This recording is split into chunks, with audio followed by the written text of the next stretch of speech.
Hello everyone, कैसे हैं आप सभी का बहुत बहुत स्वागत है हमारे वीलिट्स चैनल पे। तो आज हम फिर से जानेंगे डेली यूजेस सेंटेंसेस और आई थिंक आपने कुछ वीडियोस देख चुके हैं और कुछ मेन वर्ड्स भी सीख लिए हैं, क्योंकि इंग्लिश सीखने के लिए सबसे पहले आपको आने चाहिए मीनिंग्स। क्या आनी चाहिए आपको? मीनिंग्स आनी चाहिए, मेन वर्ड्स आनी चाहिए।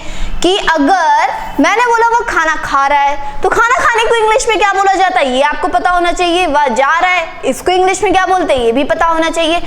और फिर उसके बाद आता है कि आप एक वाक्य बोल रहे हैं या फिर कुछ सोच रहे हैं, जैसे मैं क्या सोच रही हूँ, व्हाट एम आई थिंकिंग। तो इसमें क्या आया? सबसे पहले एक थिंक यानी कि सोचना, मेन वर्ड मीनिंग्स, और उसके बाद आपके दिमाग में क्या आया? इसको सेंटेंस, इसको ट्रांसलेट इंग्लिश में कैसे करेंगे। तो सबसे पहले क्या है? मेन वर्ड्स, और उसके बाद आपके थॉट्स और इंग्लिश। तो सबसे पहले आपके थॉट्स को आज हमने थोड़ा सा कवर करने की कोशिश की है, तो चलिए शुरू करते हैं। सबसे पहले आप देखेंगे क्या आपके थॉट्स, जहां तक आप ये सोचते होंगे, संकोच मत करो, संकोच मत करो। अब ये कब बोलते हैं? कि जब आपके घर पे कोई आया हो या फिर आप हेजिटेट हो रहे हो कि मैं बोलूं या नहीं बोलूं, बोलना सही रहेगा या नहीं रहेगा, इस तरह के सेंटेंस। और सामने बोले कि बेटा संकोच मत करो, तो क्या बोल सकता है वो? Don't hesitate. मैंने अभी बोला हेजिटेट, आप संकोच करने को इंग्लिश में क्या बोलते हैं? हेजिटेट बोलते हैं। क्या बोलते हैं?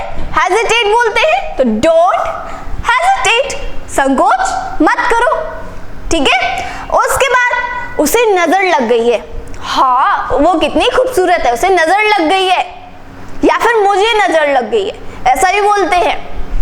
तो he is under evil eyes, he is under evil eyes, under यानी कि बुरी नजरों में आ चुकी है, ठीक है, उसे नजर लग गई है, ठीक है।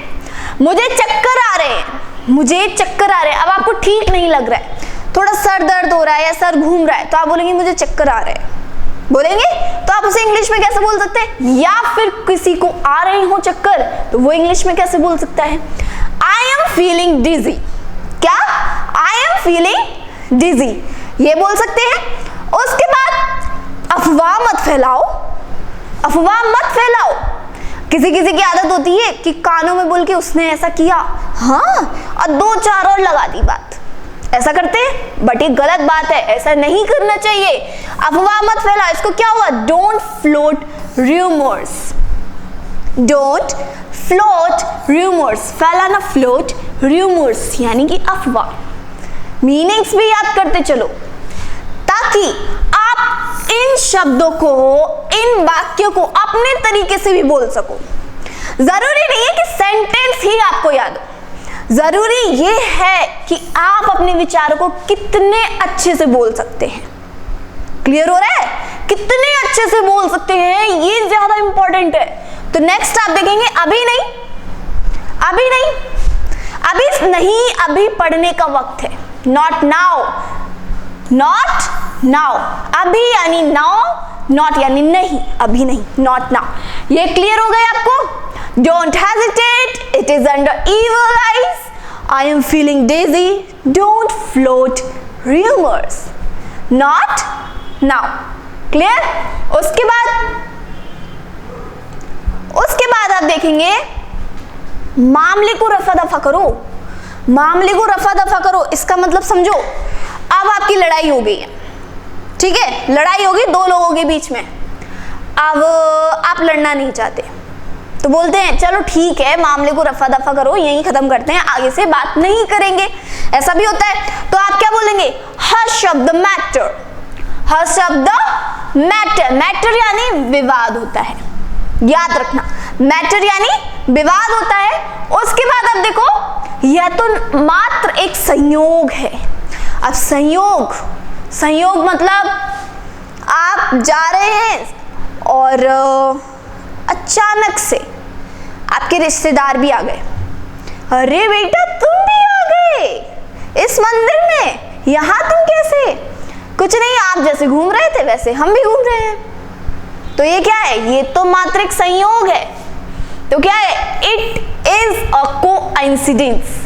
कोइंसिडेंस, इट्स, आप इट्स का मतलब ये होता है इट इज, क्या होता है, इट इज, ठीक है। इट इज सो नहीं, इट इज कोइंसिडेंस, सो नहीं बोलना, इट इज सो इंडिडेंस नहीं बोलना है, इट इज कोइंसिडेंस, ठीक है। उसके बाद धूल मत उड़ाओ, सीधी सी बात है, कोई धूल उड़ा रहा है तो मना कर दो, धूल मत उड़ाओ। तो क्या होगा, डोंट रेश डस्ट, डोंट रेज डस्ट, उड़ाना, डोंट रेज डस्ट, डस्ट यानी धूल, ठीक है। उसके बाद दाल में कुछ काला है, दाल में कुछ काला है मतलब आप बता कुछ रहे हैं, कर कुछ रहे हैं और देख कुछ रहे हैं, तीनों चीजें अलग चल रही है, तो दाल में कुछ काला है।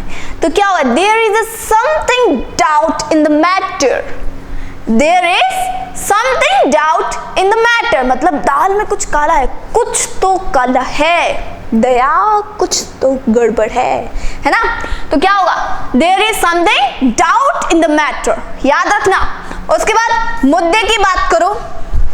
आप कोई व्यक्ति होते हैं जो घुमा फिरा के बात करते हैं, काम उनको एक ही होता है लेकिन घुमा फिरा के बात करने की आदत ही होती है। तो कम टू द पॉइंट, आप सीधा बोल देना, कम टू द पॉइंट, मुद्दे पे आइए, मुद्दे पे आइए, तो कम टू द पॉइंट, ये क्लियर हुआ। देखो, hush of the matter, it is a coincidence, don't raise dust, there is something doubt in the matter, come to the point, clear. उसके बाद आप देखो अपने वादे से मत मुकरो। अब ये तो बात सही है, आपने वादा कर दिया और आप मुकर रहे हैं, ये तो गलत बात है। तो क्या होगा, don't back out, don't back out, ठीक है। उसके बाद पहेलियां मत बुझाओ।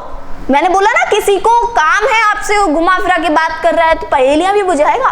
तो आप बोल सकते हो don't play riddles, don't play riddles मतलब पहेलियां मत बुझाओ, डोंट प्ले रिडल्स, ठीक है। उसके बाद हिम्मत मत हारो, निराश मत हो, ये दो हैं, हिम्मत मत हारो, निराश मत हो। इसका क्या होगा, डोंट गिव अप, कभी भी हार नहीं माननी चाहिए।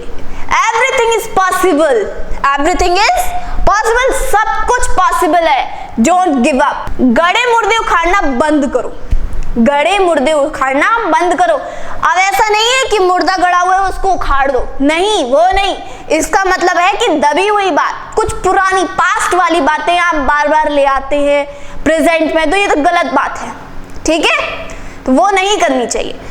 अब इसको हम इंग्लिश में कैसे बोलेंगे, स्टॉप विच हंटिंग, स्टॉप विच हंटिंग, क्लियर। क्या बोलेंगे आप, स्टॉप विच हंटिंग, क्लियर। उसके बाद बाढ़ ने बहुत तबाही मचाई। अब बाढ़ वगैरह आती है तो बोलते हैं बाढ़ ने बहुत तबाही मचाई, तो क्या होगा, फ्लड मेड हेवोक, फ्लड मेक हेवोक, क्या होगा, फ्लड मेक हेवोक, ठीक है, क्लियर।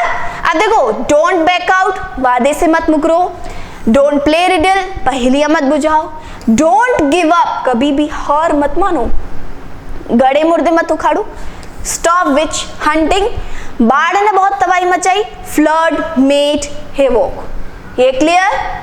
उसके बाद देखो अपनी सेखी बगाड़ना बंद करो। अब कोई व्यक्ति होता है कि अपने मुंह मियां मिट्ठू रहते हैं, जैसे मान लो कोई अपनी सेखी बगाड़ते हैं कि मेरे पास बंगला है, गाड़ी है, मेरे पास ये, तुम्हारे पास क्या है, मेरे पास माँ है। आप ये डायलॉग बंद करो, आप इंग्लिश में बोलना सीखो, अपनी शेखी बगाड़ना बंद करो, मतलब स्टॉप बोस्टिंग, स्टॉप बोस्टिंग, क्या हुआ इसका, स्टॉप बोस्टिंग, क्लियर। अब उसके बाद देखो, होने को रह भी क्या गया है, अब तो लड़ाई भी हो गई, झगड़ा भी हो गई, पिटाई भी हो गई और मम्मी ने खाना भी नहीं दिया, फिर बहन बोलती है अब होने को रह भी क्या गया है, मम्मी अब तो कोचिंग जाने दो, तो क्या होगा, nothing left to happen, nothing left to happen मतलब होने को कुछ नहीं रह गया है, ठीक है। उसके बाद धंधे की बात करो, धंधे की बात करो मतलब काम की बात करो, काम क्या है, तो क्या है, टॉक शॉप, टॉक शॉप, धंधा मतलब काम। जैसे आप या फिर टीचिंग करते हैं और नर्सिंग करते हैं या फिर आप शॉप चलाते हैं, तो काम करते हैं जिससे आपका क्या हो, क्रय विक्रय हो, तो वो होता है धंधा। ठीक है, तो टॉक शॉप। ठीक है, उसके बाद यह मेरे लिए कोई नई बात नहीं है। सही बात है। अब किसी व्यक्ति को कोई काम है, वो डेली वही करता है, तो वो उसके लिए नई बात नहीं होगी। ठीक है, तो क्या हुआ, ये मेरे लिए नई बात नहीं है, तो it's not new to me. It's not new to me मतलब मेरे लिए। ठीक है, उसके बाद मैं जो भी कहता हूं वो करता हूं, तो what I say that I do, what I say that I do। ठीक है, ये क्लियर। अब देखो थोड़ा सा रिवीजन कर लेते हैं। स्टॉप बोस्टिंग, अपनी शेखी बगाना बंद करो। नथिंग लेफ्ट टू हैपन, होने को रह भी क्या गया है। धंधे की बात करो, टॉक शॉप, या मेरे लिए कोई नई बात नहीं है, it's not new to me. मैं जो भी कहता हूं करता हूं, what I say that I do। Clear. उसके बाद आगे चलें, तो आगे देख लेते हैं, आपकी इच्छा है। आगे देखो, अच्छा तो ये बात है। जब आप बोलते हैं ना अच्छा, लंबा वाला अच्छा, तो ये बात है, मतलब कोई आपको पता नहीं है और आपको बाद में पता चलता, अच्छा वो वाले एक्सप्रेशन, तो आप उस टाइम ओ आई सी, ओ आई सी। ठीक है, और उसके बाद यह मेरी शान के खिलाफ है, यह मेरे उसूलों के खिलाफ है, यह मेरे इसके खिलाफ है, बोलते हैं, तो इसका क्या होगा, this is against of my prestige. This is against to my prestige. Against यानी होता है खिलाफ, अगेंस्ट यानी खिलाफ होता है। ठीक है, प्रेस्टीज यानी कि शान। क्लियर। उसके बाद अब देखो, सड़क काफी मोड़दार है, सड़क काफी मोड़दार है। ठीक है, तो the road is too bendy, the road is too bendy. Bendy मतलब मोड़दार, जिगजैग वाली। ठीक है, उसके बाद बड़े अजीब आदमी हो, बड़े अजीब आदमी हो यार, कुछ भी बोले जा रहे हो, तो क्या होगा, very strange fellow, very strange fellow. Clear. उसके बाद आप देखो, बड़ी अजीब बात है, बात समझ रहे हो, स्ट्रेंज। अब इसमें अंतर समझो, जब कोई आदमी अजीब हो तो स्ट्रेंज फेलो लगा दो, बड़ी अजीब बात है तो स्ट्रेंज। ठीक है, आगे देखो, तो मिलते हैं नेक्स्ट वीडियो में। तब तक आप इनको सीखिए, बोलिए और सोचिए कि मैं और क्या बोल सकता हूं। इसके अलावा और क्या आप सीखना चाहते हैं, वीडियो में कमेंट करके जरूर बताइए। तब तक जय हिंद, जय भारत।